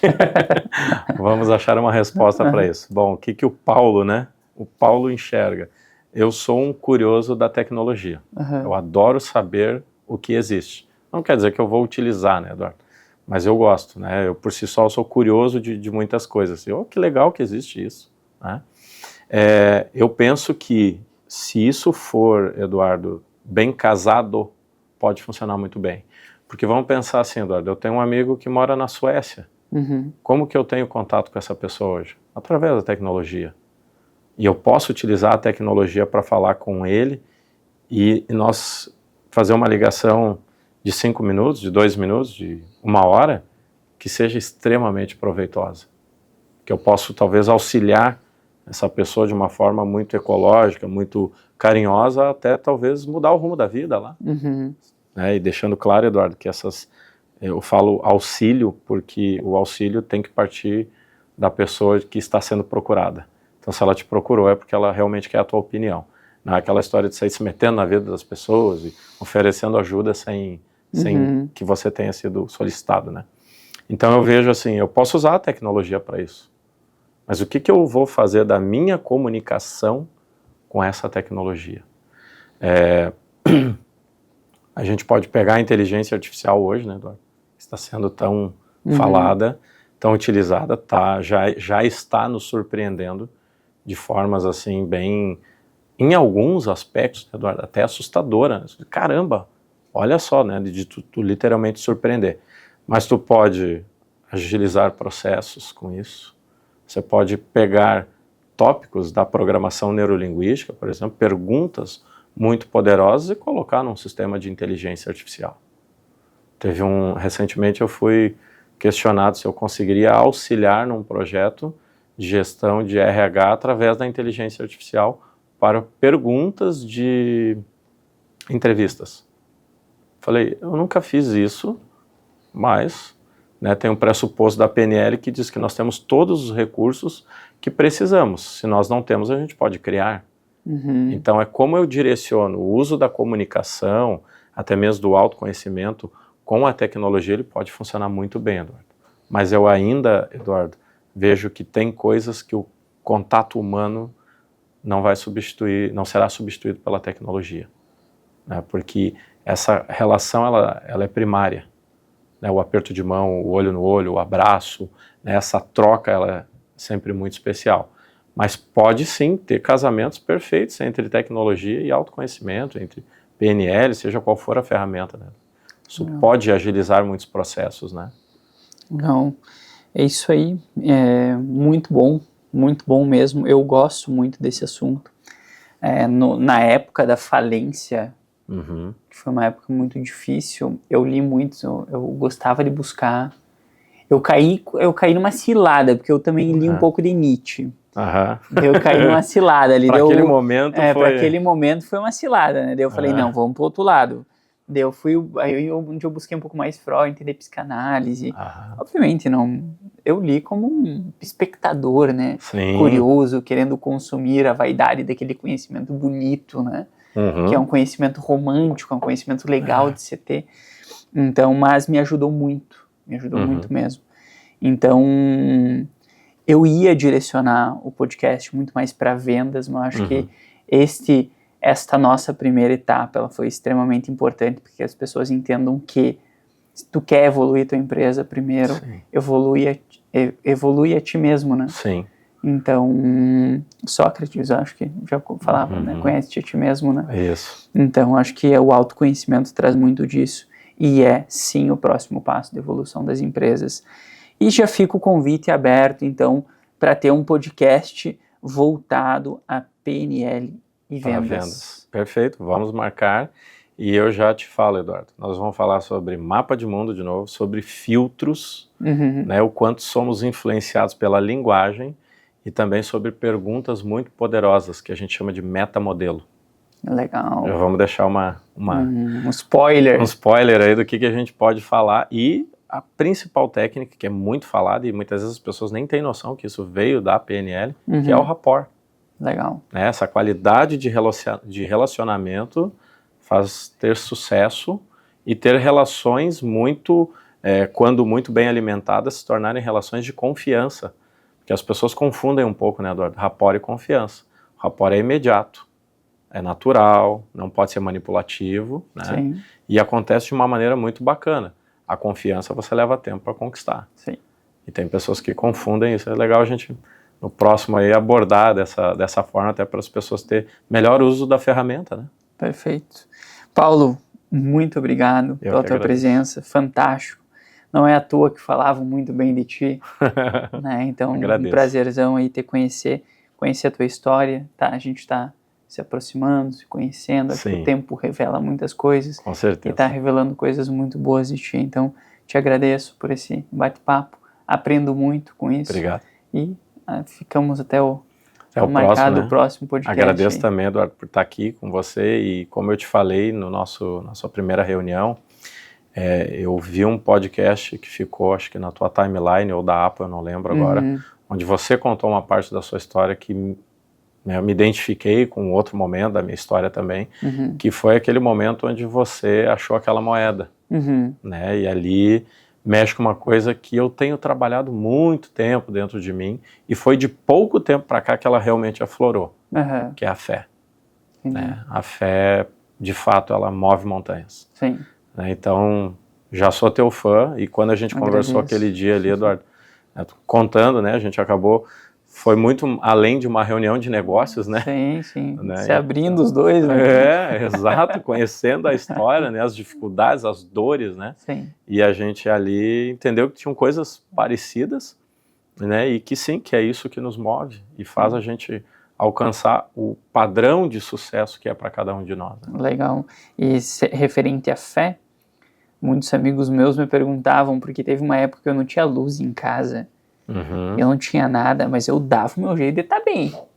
Eu tava bem. E eles davam risada, como assim, né? Tu tá sem luz em casa, tu não tem... Eu falei, eu sou um homem de muita fé. Entende? E eu não entendia que aquilo, e realmente eu sou um homem, eu sou uma pessoa que acredito muito. Entende? Eu acho que a fé realmente é um princípio para qualquer maravilhoso, coisa. Né? A gente flui na vida de uma maneira muito mais segura, né? Muito mais leve. Muito mais leve. E acreditando que existe um bom próximo passo. Exatamente. É só a gente se movimentar. Recentemente eu ouvi num podcast no Instagram que diz: se eu olhar para tudo, Eduardo, como uma graça, assim se tornará. Sim. Até uma maneira de eu programar minha mente, né?